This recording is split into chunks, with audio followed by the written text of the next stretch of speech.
Hi children, I welcome you all to Maths class. I believe you are all practicing practical geometry with great interest. Maintain your note neat and clean. Don't try to use your erasers in your geometry note. Hope you do remember all these things. And I'm happy that your response in group is also fine. And this shows that your learning is good and fine. Based on this neatness, I wish to share with you two thoughts. Cleaning and organizing is a practice and not a project. Don't take classwork note or homework note, geometry note, graph note, something different. It should be a part of your life. Okay, every time whenever you have a single letter in your note, it should come all along like a practice, and you should not have a sense that I am doing something different, so I should concentrate more. Of course, your concentration is must in everything, but it should come as a habit for you. Not only when your mother or teacher says, keep your note clean, write neatly. You should not get that thought. It should be a practice for you. It should be a daily routine for you. Maintaining, organizing, cleaning, everything should be an everyday schedule for you. Cleanliness is a state of purity, clarity and precision. In maths, clarity and precision is must. For few students, their handwriting may not be up to the mark. But if there is clarity and precision, surely you can also get sent up. Is it clear? So try to give fullest clarity and precision in your work. Okay children?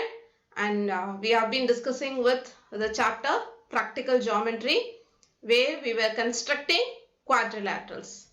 In past two sessions, we learned the construction of quadrilaterals when the lengths of 4 sides and 1 diagonal are given. 4 sides and 1 diagonal. So totally we have 5 measurements to construct a quadrilateral. In the second case, we had 3 sides and 2 diagonals. And what will be the next one? We started with 4 sides. Then we came with 3 sides. The next one? Yes, we are going to deal with construction of quadrilaterals when 2 adjacent sides and 3 angles are known. So no more we are going to discuss about the diagonals. We are now starting to deal with angles. Hope you are familiar with angles. Angles are formed by 2 rays and 1 vertex. Okay. The amount of rotation of one arm through a constant vertex is called as angle. That's the definition of angle. Amount of rotation. How far? See, if we have a hand like this, 2 hands together, the amount of rotation the first hand makes is called the angle.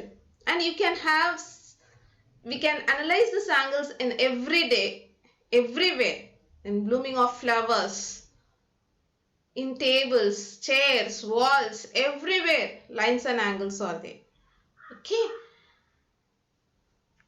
So today we are going to start with an example. Before that, let's see some property of angles. Do you remember the angle sum property of triangle? Yes, the sum of angles in a triangle is 180 degree. And you would have practiced many problems. And let us recall one thing from that. If I have a triangle and if the angles are 65 here and 35 as second angle, I have no place there, so I am writing it down. And what will be the third angle? How to find this third angle? Yes, we know the sum of 3 angles in a triangle is 180 degree. And sum of the next 2 angles, if I add the next 2 angles, what will I get? 100. So what will be the third angle? if I subtract that 100 now, the sum of these two angles with the 180, I will get 80. So this third angle is 80 degree. Surely you will not get any triangle if this third angle is less than 80 or greater than 80. Surely if I add all the three angles in a triangle, it should be equal to 180 degree. Isn't it? And we do have many properties based on this triangle. And very special thing is Pythagoras theorem. Isn't it? Okay. Now we are going to discuss about the same angle sum property of a quadrilateral. Angle sum property of a quadrilateral. What does it state? Again the same thing as we did it in triangle. The sum of all the four angles. We are going to have four angles in quadrilateral. If I add all the four angles, what will be that measure? Yes, it is 360 degree. Can you guess how we got 360 degree? It's very simple. Just now I said you sum of angles in a triangle is 180. Link that triangle with this quadrilateral.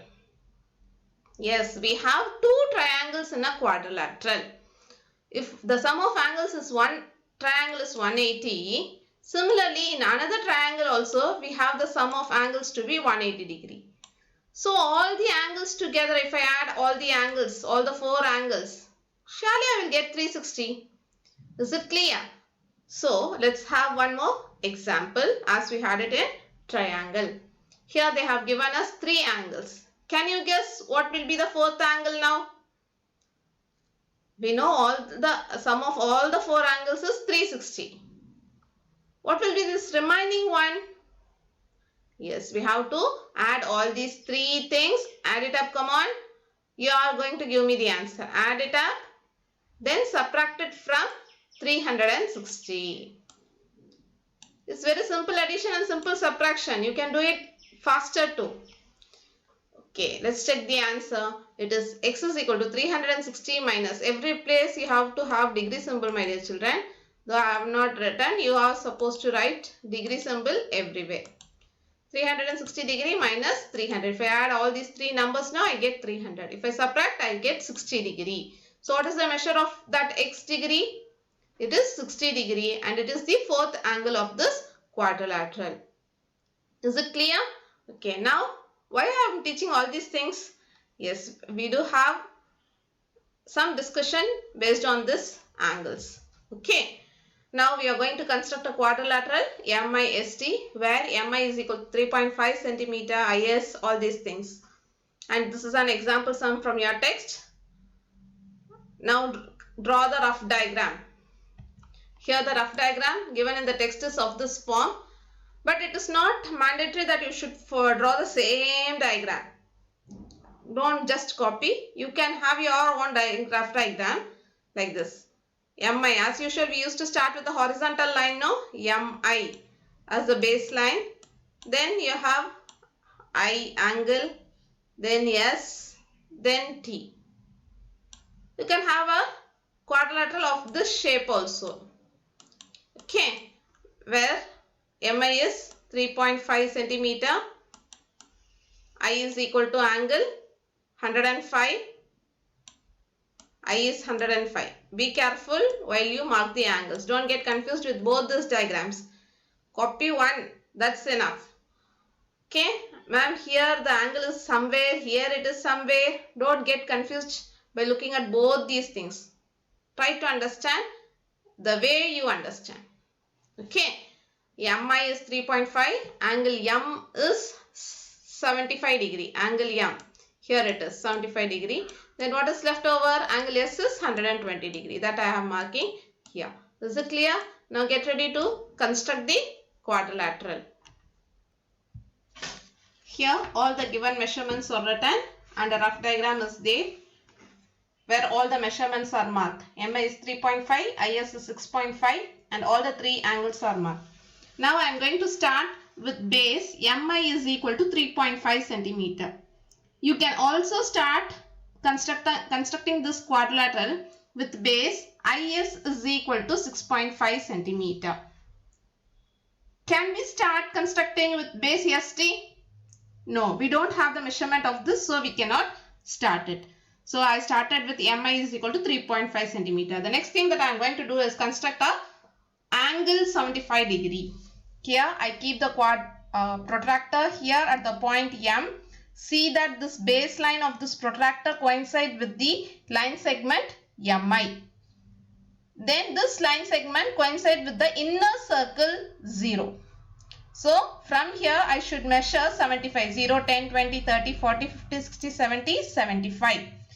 If you mark this 75 here, it becomes an obtuse angle and which is wrong. 75 is an acute angle. Is it clear? Then draw this ray. 75, and it is not a line segment. When you construct angle, you will not get line segment, you will have a ray. Okay, you can name this ray with any letters. Then I have to construct angle I is equal to 105 degree. Now I place again the protractor here, and now this time 0 of the outer scale is coinciding. So I count from the outer circle 0, 10, 20 like this, and it up to 105 degree.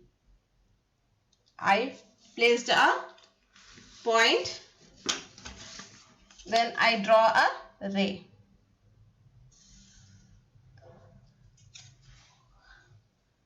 And will you say this point as yes now? I know you people will consider this point as yes. See dear children, this point refers us to the amount of rotation.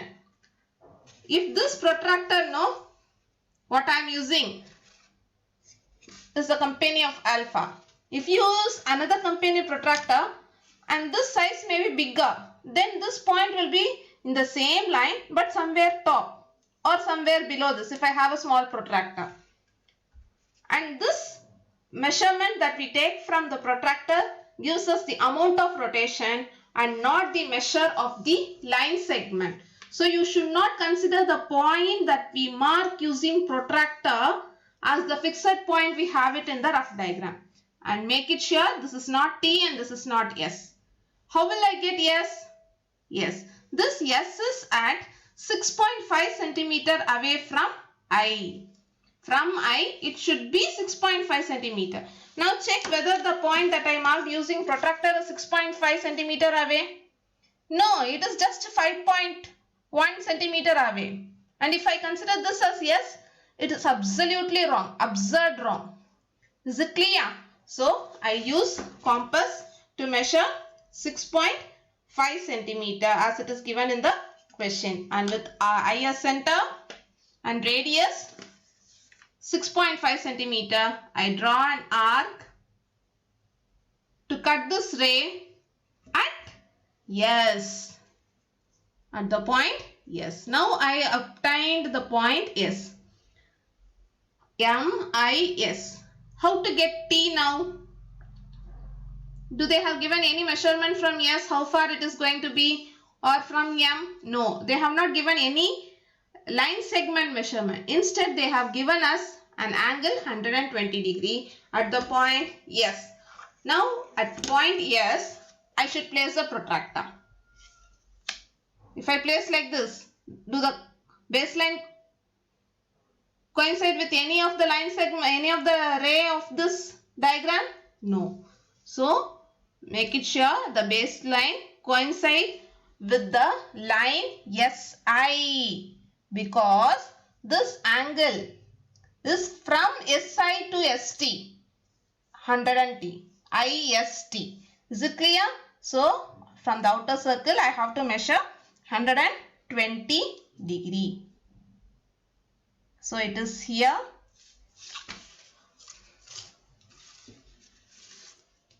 Then draw the ray from S.